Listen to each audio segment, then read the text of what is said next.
Hi, I'm Claire Dyer, and today I'm going to be talking to Issy Vine, who was a former Met Police call handler who subsequently is now exposing corruption within the police force. So we will be talking to her today.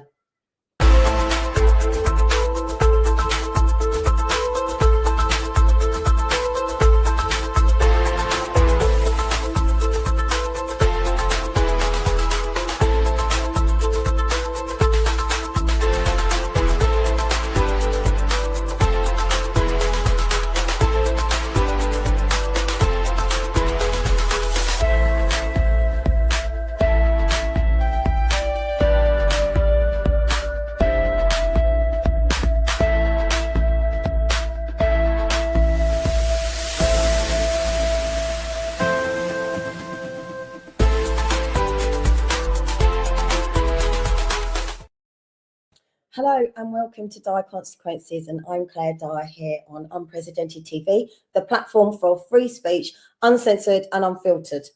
You may remember a previous interview we had with a Metropolitan Police call handler turned whistleblower who came forward to share what she personally witnessed from inside the system. In that conversation, she spoke candidly about the culture she has encountered within the police, why she ultimately felt she had no choice but to leave, and how speaking out has impacted her life and the ongoing case she continues to pursue. That interview struck a nerve. It raised serious questions about accountability, transparency, and the cost of telling the truth. So today we're revisiting that story.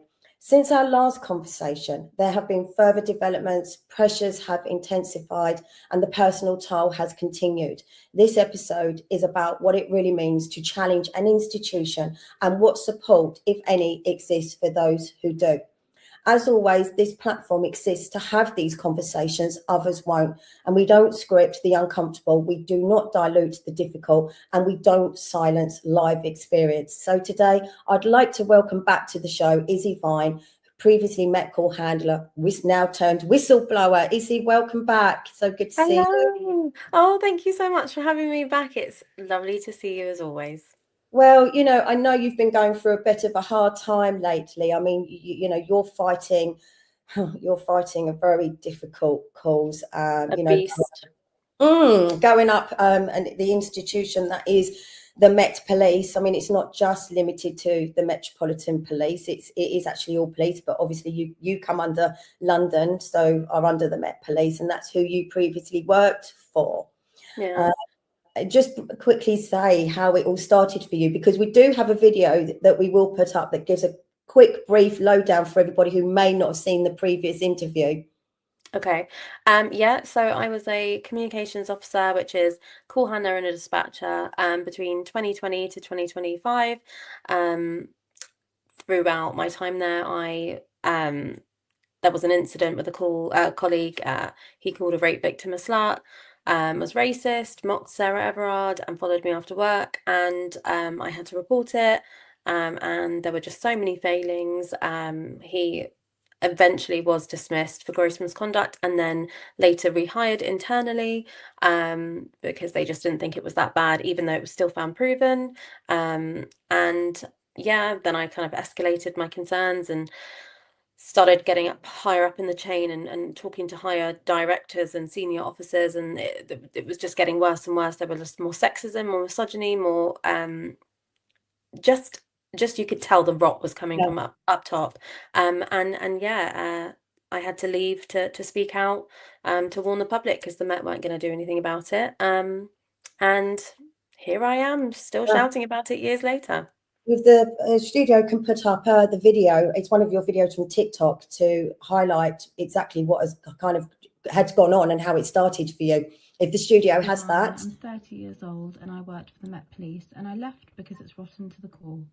I worked between 2020 to the end of 24 as a communications officer. I sat next to a colleague in 2023 who called a rape victim a slut, wished immigrants would fuck off back home, mimicked Sarah Everard's death into my ear whilst I was on a live 999 call, and followed my journey half home. I reported this, he was dismissed for gross misconduct, and he was sacked. 4 months later, I was notified that he'd appealed, he'd won, and he'd been rehired. He'd also been given back all the pay that he'd missed between being dismissed and returned, and his annual leave too. I couldn't understand this, so I met with the decision maker who rehired him, and he said he still believes me, it was still proven. He just thought it was too harsh to dismiss someone for this, and that violence against women and girls and the Casey report beared too much influence on the original panel, which was 2 women and a male. I escalated this, and I was ping-ponged for months between a grievance and the Professional Standards Department, to which the Professional Standards finally took it on and said it was very serious. They took it to a Deputy Assistant Commissioner, and I waited 5 months, chased it myself, to find out that my complaint had not been dealt with, hadn't been passed to the Deputy Assistant Commissioner, and he didn't know who I was. I had to leave due to a decline in mental health. I became suicidal. I was going to work after nearly crashing my car. I was begging to not be put on high-risk incidents because I was mentally unwell and I was suicidal, and it would be a risk to public safety and officer safety, but due to business needs, the Met trumped that and put me on it twice. So I wanted for people to see that, because obviously some people might not have seen your first interview. So I think that kind of gives a brief kind of description as to what happened. But I wanted you to come back on, obviously, to say how, because this has gone on since 2023, hasn't it? Yeah. How it's affected you, and why you now feel that this is kind of your life's purpose now, isn't it, to expose corruption within the police? So I wanted you to just be able to air that and explain your journey to people. Yeah. Well, it hasn't been a smooth ride. It's definitely, oh, it's just been a nightmare, to be honest. But I mean, it's all worth it because, it's what I'm passionate about it because I feel it's right. Yeah, I mean, as I can't even remember, it was last year that I was last on this show, wasn't it? It I think was it was probably about 3-4 months ago, but it seems a lot's happened since then. yeah. I even find myself that the worse it gets, the more it actually ends up spurring you on, and it just becomes Yes. you go deeper and deeper into it, and it becomes a bigger spider's web, doesn't it? This is it. Like, yeah, I mean, asking for an update. I mean, there is so much, but I mean, basically the crux of it is I'm still going through a court case with the Met to hold them accountable for how they treated me. That's kind of separate. But I'm still publicly campaigning, raising awareness about what happened, still creating content about it. Created Isabel's campaign to hopefully just raise awareness. Tell me about that, because that's Isabel's Law, wasn't it? That was started in 2003. Yeah, I mean, it doesn't have to be Isabel's Law, but I mean, I just started it off like that. But, Isabel's campaign, realistically, I personally believe that the only way to deter and get rid of bad apples or bad police officers or bad police staff is to have a mechanism or a model or a body that would publish every single bit of wrongdoing. Right now, in terms of UK legislation, police forces are only legally obliged to publish gross misconduct outcomes, and that's for a minimum of 28 days. Otherwise, they can just take them off, or they don't have to put up misconduct outcomes, anything like that. They don't have to put police staff misconduct outcomes, nothing. So realistically, all you have is a select few of gross misconduct outcomes for police officers in the UK that are up. And I feel like that is such a loophole because you have police staff who answer your phone, you have police staff who are forensics, you have police officers that come back at police staff and work in the control rooms, serious roles that work with the public, who are not counted as police officers and therefore don't have their misconduct outcomes published. And I think the only way to make people join the police and want to do right, even though they should just do right anyway, but to deter them from wrongdoing and misconduct is to have a body, a national police misconduct body, that would publish all misconduct outcomes, whether it's misconduct, gross misconduct, and have, like, just as long as that officer or that staff member is in service, you can, like, the public will have a statutory right to be able to request that information. Because if you think about it, it's actually so violating to think that when you call 999 and you know, you've been attacked or whatnot, or whatever, you've been a victim of crime or witnessed a crime, you're calling 999, and we're just expected to trust and believe and hope that the person being sent out to us or answering that phone is a decent person or hasn't done anything bad and is, you know, a law-abiding citizen. But that's not always the case, and we actually don't know anything about the people who are being sent to us or anyone who is in the police. We don't know anything about them. So by having a national police misconduct body with a register of all misconduct, Yeah. if you're with an officer or a staff member and you just want to be safe, or you're getting funny vibes or whatnot, you can have a statutory right to request the misconduct history of this officer or police staff.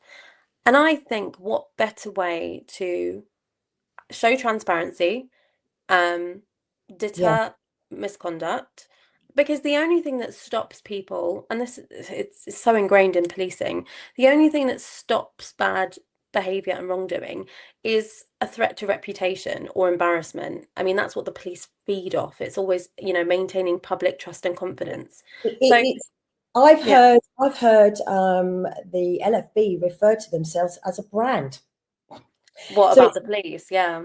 well, the London Oh, Fire Brigade but is a brand. It says wow. here, you know, so hundreds of officers should be sacked. Is that the Yeah. word? Was that the words of Sir Mark Rowley? Yeah. He's had multiple There's a interviews lot of about things that he how, does carry out, though, doesn't he?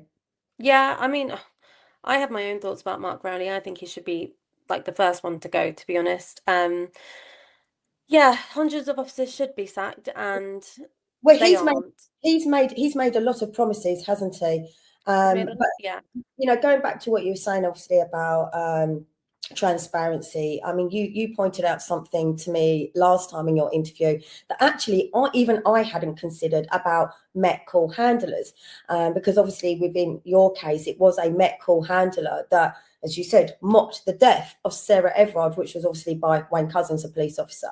You know, said rape victims are slut, and yet he, as you pointed out, they are the first point of call to the public when you phone up and dial 999, and it's that they have the power and the responsibility to yeah, decide whether they think a police unit should be sent out or the yeah. seriousness of it. So, as you quite rightly pointed out and made even me aware, the power that call handlers actually had, and I'd never even considered that before. Yeah, they have significant power. I mean, there are not every call is Q&A. So Q&A is a thing where they'd be filtered through and they check that the job has been done by the call handler. Not every call is Q&A'd. And, you know, I even remember once when I worked there picking up a call and someone was saying, oh, when's police coming? I've been waiting for weeks. I reported a sexual assault. And I'd actually had to try and find their phone number in the system to look at previous calls that they'd sent in. And the call handler that first took it marked it as a civil dispute and not a sexual offence. Her partner is sexually assaulting her, and Yeah. nothing happened to it. So I had to be like, "Oh, I'm so sorry. Like, we'll get someone straight out to you." But people just don't understand the So, significant power that a call handler does have and a dispatcher. so there's not even this, I can't even say the word now, disciplinary hearings or anything for things like that. Would you say there's not even proper training then? Training's just another problem. It's so inconsistent. Policing is inconsistent. I mean, you have a core framework, but realistically, even your tutor, when you're being trained, it's what they interpret it as. I mean, that's why when I used to be a call handler, I used to say to the public, you know, if you're not happy with this response, keep calling. And at one point, you will get the right response because everything is inconsistent. Everything is down to subjective opinion of that officer or that police staff.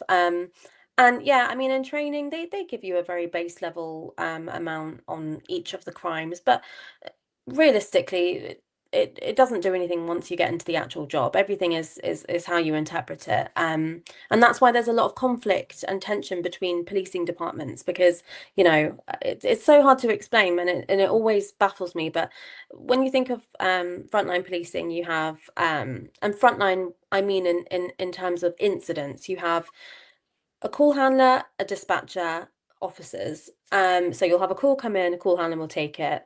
Hopefully they'll filter it through and send it down to dispatch. Dispatch will then prioritize it with what else is going on in the borough and then Mm. assign it to a unit to get a unit out.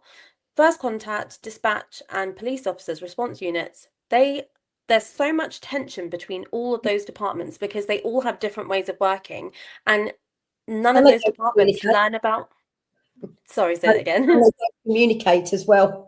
They don't, yeah, exactly. And they don't learn about each other's departments or how they're supposed to work. So a lot of the time you have this clash, like you have dispatchers being rude about call handlers and them saying, well, this is not what you should be doing and this is blah, blah, blah. And then you have officers clashing with dispatchers, and it's just ridiculous. But And what yeah, I've also found is that the police get called out for things that possibly they probably shouldn't get called out for. And yeah, the studio put this up because they're saying, you know, unless you're on a gay pride march, then, you know, this is absolutely fine. But, you know, because it's, it's politicized. yeah, Which it's, is woke, but you know, but I get the police call to me all the time for you, Les. Now, as yeah, everyone knows, the Met call police, not Met call police, so you're the call handler. The Met yeah, police, they are essentially, in my opinion, owned and controlled by the Mayor of London, Sadiq Khan, and obviously yeah. you guys is Sadiq Khan. Mm, So, so yeah, they will get called out to us all of the time, and yet you've got not things like, surprised. you know, assaults happening or within the police, and they're just it's Yeah. just been covered up and hidden. Yeah, 100%. I mean, this is another thing that really infuriates me with this image is that you have, I'm assuming this is from the Met Police website or from a Met um site or something, but you know, I'm very pro LGBTQ plus, and the police, you know, being on board with that and being up to date and more representative of society. But what irritates me about pictures like this is that when you're actually in policing, you have members of this community who are not supported by the police force, but then picked and put on posters and to look like they represent and they're supportive of marginalized communities, but they're actually not. And I'm assuming this is from the Met Police website. They spend a lot of money on campaigns and posters and promo, but actually, you know, for example, there's homophobia is rife within the police.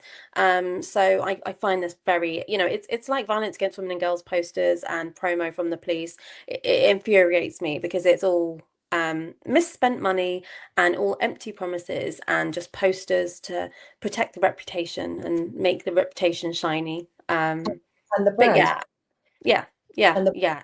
they're essentially, you know, a public body here to serve and protect the public, and it doesn't seem to be that way at all. And I No. was going to say, because obviously the death of Sarah Everard was obviously absolutely devastating. And again, look, you know, I mean, I almost find it a bit mockery, really. I'm personally I'm really for this, but I'm only really for this if they're actually really going to be for their LGBTQT plus staff and police officers, which they're not. They just use them to make it look like, oh yeah, we're really Mm, and you know, people might say it's woke or whatever. That's some people's type of opinions.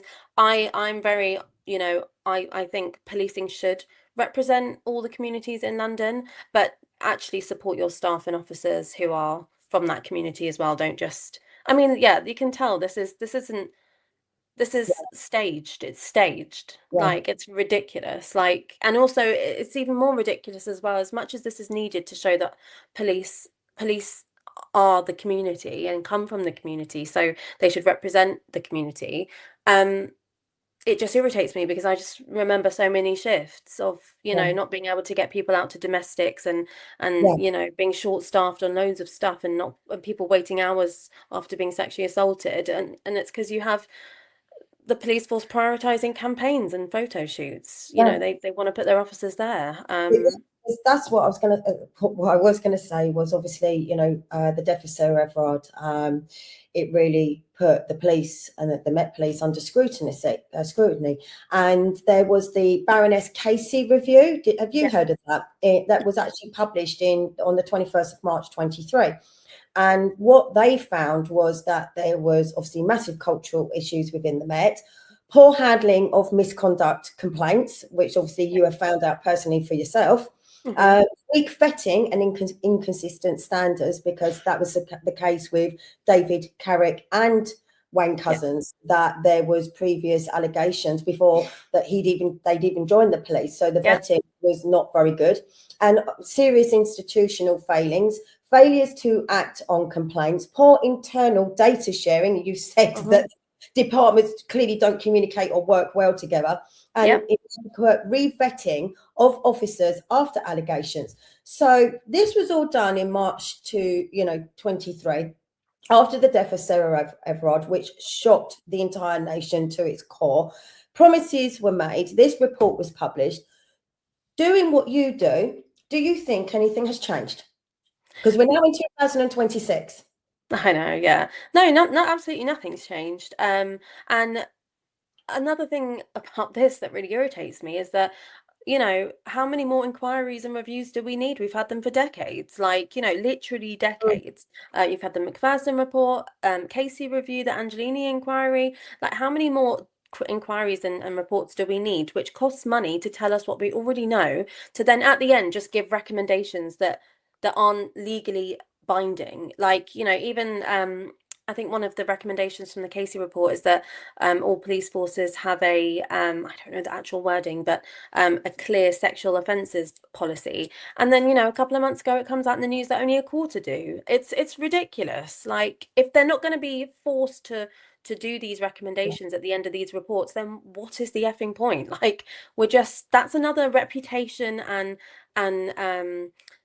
reputation thing from the government. Oh crap, everyone hates the police at the moment because of X incident. Let's look like we're going to do something about it. So let's draw up an inquiry and pretend that we're going to do something. Give them a bunch of recommendations that don't mean anything, and let's not hold them to account when they don't meet them either. It's ridiculous. It's a circus. Yeah, we are going to go to a quick break, but I will ask you that question. So do you think all of these reports, all of these promises are only simply to pacify us, and they have no intention of changing? You can answer that. I'll let you think about it after the advert, because we're just going to show a clip from Tim Scott's Uncancelled, another show here on Uncancelled.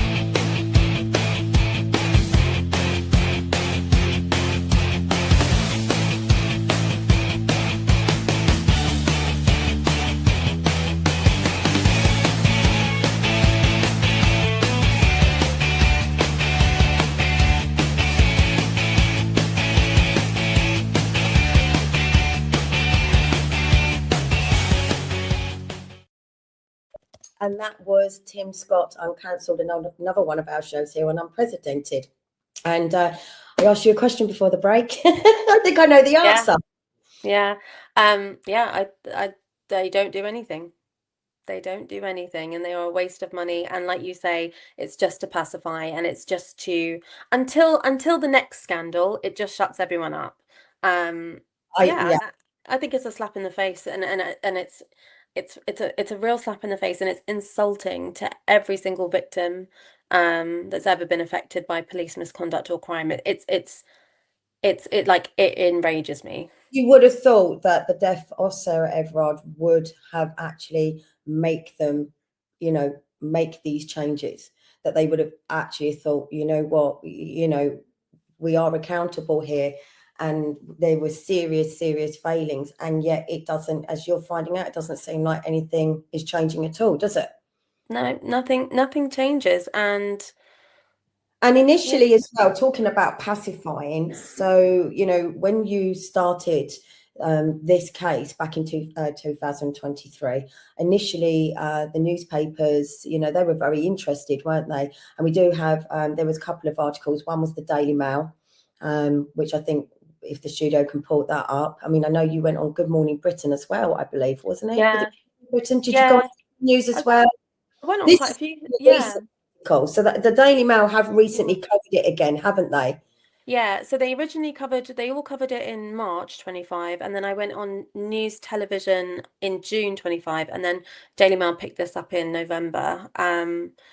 But yeah, I mean, sort of since then, not really much, because everything else, the world is sort of going to crap anyway. But yeah, there were stints of the media picking it up. But to be honest, and I guess so it just becomes boring to people, because it's the same old scandals. I think that's why they don't stay in the news long, because it just gets boring.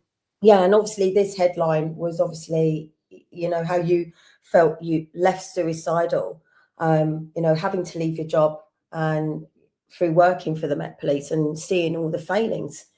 Yeah. And I think, you know, I'm guessing it's had a massive impact on your mental health, trying to get justice for Yeah, yourself, for other people now. definitely. I mean, it had a huge effect on my mental health whilst I was in the police, because I felt like a fraud, you know, like having to answer all these calls and say like we're the police, we really care about violence against women and girls, etc., but then know all of this was going on. And then obviously when I left, it it it still affects me. I get trolled a lot by police officers that after I look into their accounts, it's them, you know, a Met officer, or I've got officers all up and down the country doing it. We also actually have a couple of pictures of, well, this is obviously another, Yeah, that was the original yeah, when it was first article. highlighted. But we also have a couple of pictures of some of the police officers that you've dug into and called out. I mean, tell us about this one. Well, he's the individual that I complained about, I reported. And yeah, I mean, it just got to a point where I thought, you know, the media's covered it. I never named them. And I thought, no, I'm gonna start naming them. I can't keep half of the truth from people. What's the point of telling people these weird and dodgy people are in the police, but not tell them who they are? Yeah, So yeah, I obviously started with naming the one that I reported, Christopher, and then I just thought, you know, because I go through the misconduct outcomes, and I just thought, hang on a minute, like I was starting to read misconduct outcomes where officers had sexually assaulted each other and just been giving warnings and stuff. I thought, no, I'm not having that. I'm gonna like try and find out what they look like, their picture and their name, their full name, and I'm yeah. gonna tell people, because if you're gonna keep these people in the police force, people need to know so they can keep themselves safe. So there's other officers and stuff like that that I've named and shamed as well, and I will continue doing it at whatever legal risk, because I don't care. People need to be safe, and the You police think, are not capable of doing that. So and this one, sorry, who's this one? this is Di Gary Castle. He made numerous degrading and discriminative comments towards people from the dwarfism community, and just said really disgusting things. And he was only given a warning for 18 months. I personally, the reason why I highlighted this one, and the reason why, because some people might think these are just words, it's not that bad, blah blah blah.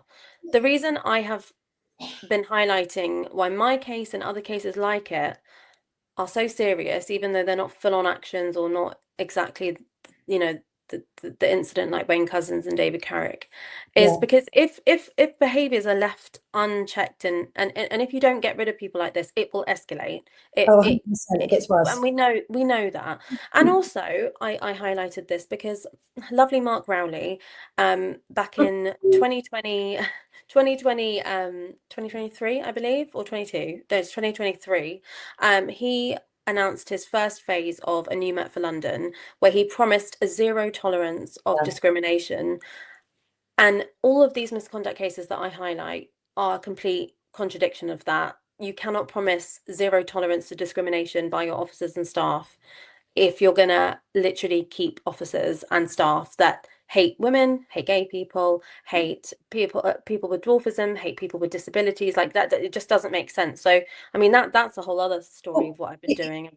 well, even in just my world, you know, I know of 2 police officers locally, you know, that are currently suspended. They've been suspended for nearly 2 years on full pay due to some kind of sexual assault or abuse of some kind. And I know of many others, and that's just in my world. And I think there's probably many others that could probably name at least one. I previously interviewed a woman that had been abused by a police officer. He was Met Police as well, and they closed ranks, and he just kind of, you know, disappeared. And this is kind of what Yeah. happens. They are being allowed to resign before it even Yeah. comes to any kind of you know, formal Accountability. Yeah. yeah. They And you can know, say they've retired or they've resigned before they're dismissed, you know, and it's It's and then it great. just goes away. Not to mention the fact that many allegations are investigated internally or just by the IOPC, Independent Office for Police Conduct. Well, they're useless, the IOPC. They're very, very, very useless. And they're not independent at all.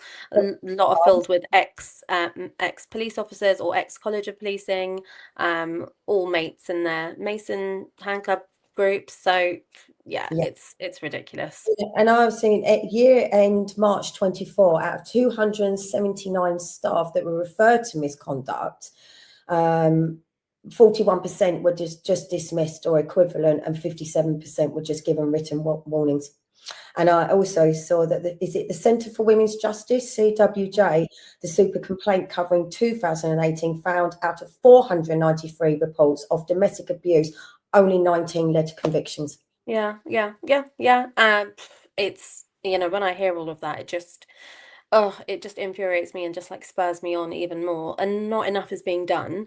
And I truly just believe that's because people high up, whether that's in the Home Office, Mopac, police, don't care enough about it. They don't care enough. And who is this? Sexually assaulted two female police officers, made Yeah. sexualized remarks. Who and who is it? So Yeah. who is he? He's a Southeast PC, Christopher Bowdry, only given a final written warning, still serves the public, and sexually assaulted two female PCs, made sexualized remarks about others. Yeah, I put his name out there and his face because we deserve to know. I will, like I keep saying, I'm not going to contribute to another Sarah Everard case. Is this the one who actually went to Bromley Court? No, I don't believe so. I don't believe Did so. you say South East? That's kind of my area, and I remember you highlighting one that had actually gone to Bromley Court, and that's No, my. this is, yeah. So Yeah, this no, is this is a another different, one. yeah, this is a And I different remember you saying last time as well that you have started a podcast. Is it that's Bad Apples. Bad Yeah, Apples? And you said that you have enough cases of police officers that you could literally just run this show do it forever. forever. Yeah, Yes. forever. Yeah, I do it with another police officer from the Met who's still serving. He's a firearms officer, and he's amazing because he calls them out even though he still works there, which is very intimidating. But yeah, How has he huh? managed to do that? How has he managed to stay Well, on course and call them out? no, he's suspended. He's always constantly given misconducts for it. He's constantly targeted for it. So yeah, He won't stop. it's not an easy ride. But that doesn't stop him. A lot of police officers and staff that I talk to say, like we would speak out, but we're scared of like losing our job. And I don't blame them because that is literally a real risk. Like I got threatened as well that I'll lose my job. So I understand that, but he's got a family and he's got a mortgage that he needs to pay, but he still knows right from right and still Yeah. risks that to say the truth. So yeah, I mean, we have that podcast. We've had a bit of a break, but yeah, there's endless cases. But Do you think a yeah, lot of them they just keep quiet and they just support each yeah, they do. It's a 50-50. They're either keeping quiet because they're scared of losing their job, but they do know deep down that it's wrong, or yeah, they're just one of the complicit weird ones that engage in it as well. And but I've said it and it's triggered a lot of people, but both is not good enough. We all have bills and we all have lives that we don't want to disrupt and whatever, but everyone might need the police at one point. And if you know if you know that there are bad things going on in the police, like you literally have a duty to say it because you might need the police one day too. And do you want to be served by a sexual Yeah. offender? I don't. But And yeah, this I is mean, and this is obviously Isabel's law that we were talking about earlier. yeah, Do you yeah. still have your petition going as well? I Because do you have a yeah, I do have. Oh, was that for the inquiry? I yeah, have you one for an started a inquiry. petition, didn't you, for a statutory public inquiry into Issy Met Police whistleblower case. Is this Yeah, still going? I still have it, but I've just given up even promoting it anymore because the more I've looked into inquiries and reviews the last sort of 6 months, like I've said, they're just pointless, and I wouldn't want to waste more money, and I wouldn't want to. It's just it wouldn't even if we had an inquiry. you still have to go to the Met for them to disclose things, which they wouldn't, and it's still going to be a headache. Nothing will change. So I've just sort of given up with it. What do you think of Sadiq Khan, as he obviously is in charge of the Met Police? What do you think? I don't like him. I don't know why why he's still the mayor. No, I don't understand what is going on there. people say to me all the time, "Well, you voted for him," and I say I didn't vote for him. Nobody Yeah. I know's voted for him, and nobody Who is? I know knows anybody that voted for him who did vote for him. And I believe, has he not just said that he's thinking about running again? Is it in 2020? Oh, I think I please. saw something just cross my Oh, screen it's the other day, and I thought, I'm not even reading it. it's like it's actually ridiculous. And I don't know if have you seen his deputy Kaya Oh, Koma Schwartz. Oh my God, it's painful watching her. But no, I'm not a fan, and I'm not a fan of Mopac. A lot of times I've actually tried to raise a complaint about Mark Rowley, the fact that he lied in his New Met for London. And they've said, well, you're going to have to, because you work there, you're going to have to complain to your professional standards. And I said, I'm going to go back to the Met and complain to his own misconduct department that sits under him. Like, that does not make sense. So I'm not a fan of Mopac either. I think they're idiots. yeah.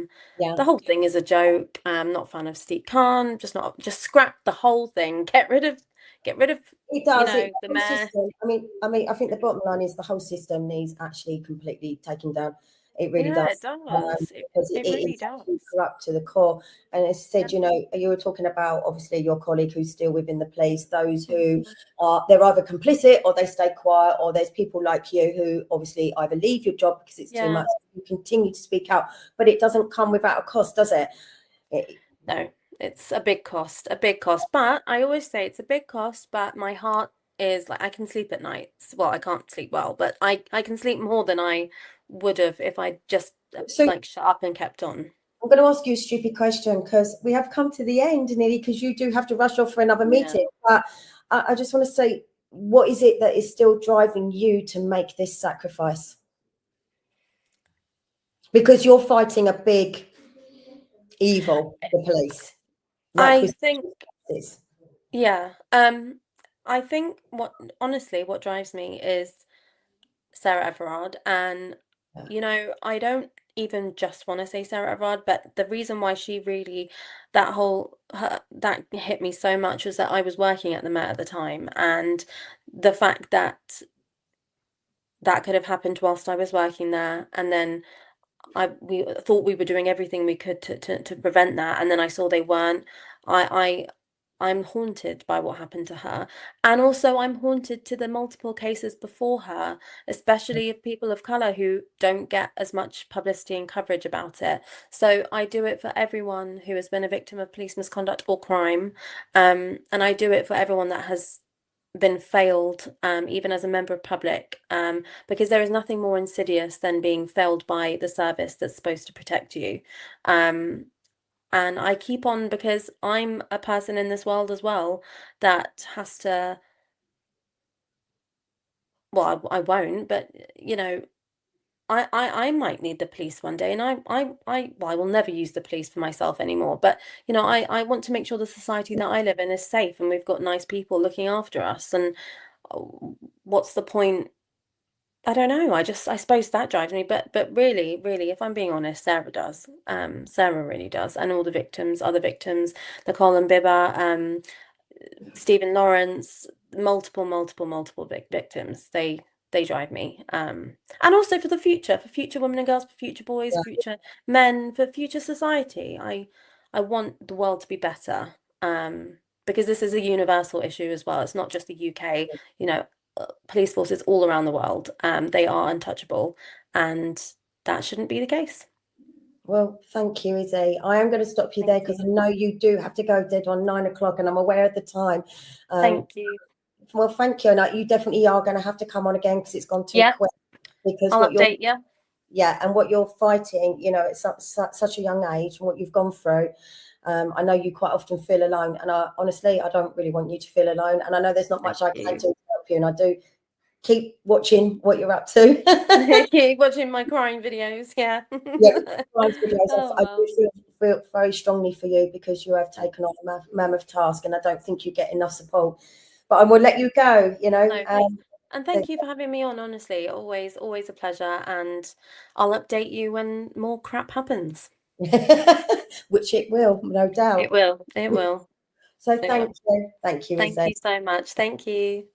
It really does take an extraordinary amount of courage to not only speak out once, but to keep going like Issy is, and to keep challenging and to keep standing firm when the pressure would make actually most people just step back or walk away.